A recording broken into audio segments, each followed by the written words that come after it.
व्याघ्रसर, सिद्धाश्रम और वेद गर्भापुरी के नाम से विख्यात रहा गंगा किनारे बसा बक्सर जिला कई मायनों में खास है। मर्यादा पुरुषोत्तम कहे जाने वाले भगवान श्री राम ने इसी धरती से शिक्षा ग्रहण की और ताड़का सुबाहु तथा रावण जैसे आतताइयों का अंत करते हुए राम राज्य की स्थापना की। इसी धरती पर अफगान शासक शेर शाह ने भारत के मुगल सम्राट हुमायूं को परास्त किया और 1764 में ईस्ट इंडिया कंपनी की सेनाओं से भारतीय राजाओं की सेनाओं की हार के बाद भारत में अंग्रेजी सत्ता की नींव पड़ी। इसी जिले के मुख्यालय में सन 1054 यानी कि विक्रम संवत 1111 में राजा भोज के द्वारा गंगा किनारे बनाया गया किला बक्सर के समृद्धशाली इतिहास की गवाही देता है। आज लगभग 1000 वर्ष का समय पूरा करने जा रहा यह किला अपने सीने में कई राज दफन किए हुए है। राजा भोज की सत्ता जाने के बाद इस किले का जीर्णोद्धार राजा रुद्रदेव ने कराया था, जिसके बाद उनके नाम से ही इस किले की ख्याति हुई। हालांकि अब इस किले का इतिहास लगभग जमींदोज हो चुका है।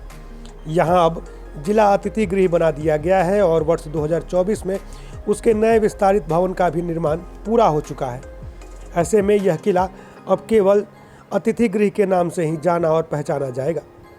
जानकार बताते हैं कि इसी किले के नीचे एक त्रेता युगीन किला है जिसे सुरम्य नगरी किला कहा जाता था। पौराणिक मान्यताओं के मुताबिक उसे राक्षसी ताड़का के द्वारा बनाया गया था, जहां वह स्वयं निवास करती थी। इस किले के इतिहास को जानने के लिए 1872, 1928, 1964, 1967 और 1992 में इस किले की खुदाई हुई, लेकिन हर बार अज्ञात कारणों से खुदाई रोक दी गई।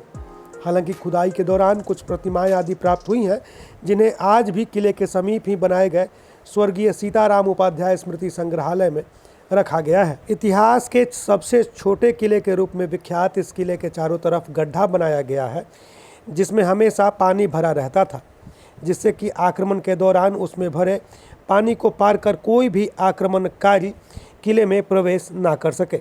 इस किले के बारे में यह भी प्रसिद्ध है कि यहाँ कई ऐसी सुरंगें बनी हुई हैं जिनके सहारे राजा एक जगह से दूसरी जगह तक आवागमन कर सकते थे। कुछ ही दूरी पर रानी कुआं बना हुआ है। कहा जाता है कि यहाँ जाने के लिए भी किले से ही एक सुरंग बनी हुई है, लेकिन बाद में अंग्रेजी शासनकाल में इन सुरंगों को बंद कर दिया गया। बक्सर नगर के सोमेश्वर स्थान निवासी तथा अधिवक्ता दयासागर पांडे बताते हैं कि ये किला जो है राजा भोज के द्वारा बनाया गया। यही नहीं, भोजपुर का पहला किला उन्होंने बनवाया और उसके बाद दूसरा किला उनका बक्सर था। राजा रुद्रदेव ने उसको केवल मॉडिफिकेशन करवाया था, लेकिन आजकल लोग कहते हैं कि राजा रुद्रदेव ने बनवाया, हालांकि उनका बनवाया हुआ नहीं है। इसका प्राचीन इतिहास में इसका वर्णन मिलता है। मैं तो प्रशासन से निवेदन करूंगा कि ऐसे ऐसे विरासत, ऐसे ऐसे जो है इतिहास को कम से कम उसको बचाने का प्रयत्न करें। मेरा ये निवेदन है प्रशासन से। और रानी कुआं का देख लीजिए हाल क्या है, कुछ दिन में वो धराशायी हो जाए।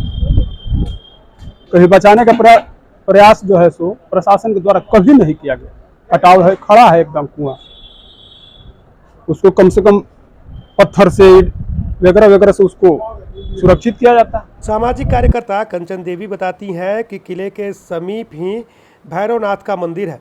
यह भी जीर्ण शीर्ण अवस्था में बदहाल पड़ा हुआ है। खुदाई जब जब हुआ तो यहाँ के स्थानीय लोगों ने उसको करने नहीं दिया और उसको जिला अतिथि गृह बना दिया गया है, जबकि इसको संरक्षण धरोहर के रूप में मिलना चाहिए। इसका सही देखरेख होना चाहिए। उसमें किला से सटा एक भैरवनाथ का मंदिर भी है और सब जीर्ण अवस्था में पड़ी है, रुग्ण अवस्था में है, कोई देखरेख नहीं है। बहुत दयनीय स्थिति है। अच्छा, आपको लगता है कि अगर खुदाई होती तो इतिहास के जो पन्ने अभी तक खुल नहीं पाए हैं वो खुलते? बिल्कुल खुलते।